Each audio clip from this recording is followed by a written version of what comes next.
The COVID-19 task force also says it's not taking the public's trust for granted as it adjusts strategies to respond to the pandemic. Singapore hits the brakes on reopening as COVID-19 cases soar. Measures will be stepped up to curb infections with healthcare protocols adjusted to free up resources. For more, we're joined by Professor Teo Yik Ying from the Swee Hock School of Public Health at NUS. Singapore's at the lower end of the spectrum. We've just got 7 infections per 100,000 people. Other countries, they've gone up as high as 55. So what's your assessment, Professor, of the intensity of this situation and the strategies that are being taken? So thank you for having me. Actually, I wouldn't be too concerned with all these numbers, especially when comparing across countries, because we know that the number of infections reported in any country is always dependent on the testing capacity, the case finding strategy, or whether there's aggressive contact tracing to find cases in the community. So these numbers are really never that meaningful to compare across countries. So if we look at what is happening in Singapore instead, yes, we have had very high number of infections reported daily for the past few weeks, higher in fact than since the start of the pandemic in January 2020. But currently, we have 7 people in the ICU and another 26 requiring oxygen supplementation. And this is despite having nearly 4,000 cases in the past 4 weeks. We have seen more than 99% of the infected people actually had no symptoms or at most very mild symptoms because many of them are fully vaccinated. So I would actually summarize the situation here in Singapore as one that is actually under control and definitely within what we expect, given the combination of the Delta variant and some relaxation of the restrictions 3 weeks back.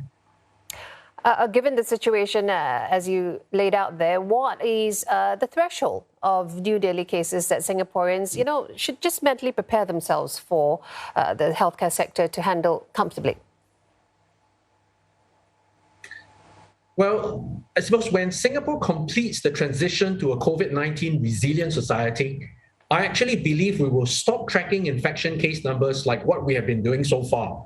So if there's really going to be any threshold, it will not be around the number of people infected with COVID, but rather it will be around the trend in the number of people admitted into the hospitals for essential care because of COVID infections. Now, Singapore's healthcare system has around 1,000 ICU beds, and our healthcare workforce is very well trained and highly professional. So there's actually a lot of resilience in our healthcare sector to handle rising case numbers. But what I should also highlight is that it's never a simple yes or no response when it comes to monitoring the use of the healthcare resources, whether Singapore can cope or not. There will always be many signs and signals that we will see in advance before we reach the breaking point, especially since there are modelers in Singapore that have been projecting the use of hospital resources. And actually, I'm very sure, given how intensely we are monitoring the situation in the hospitals and in the community, we will tap on the brakes early enough should we ever see increasing demand for ICU beds or high dependency wards.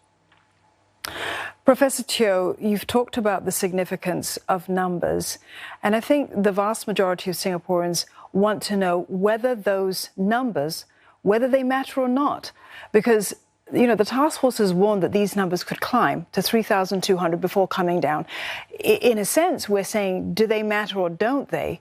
But if they do, are current measures sufficient to prevent that scenario? Do we even need to prevent that scenario?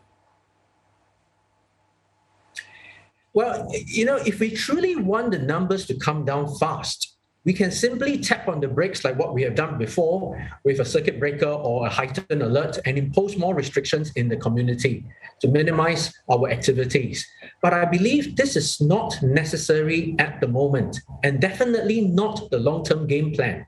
Because the long-term game plan, we will actually see infection case numbers rise over time, actually, because people will return to socialize and to move about in public.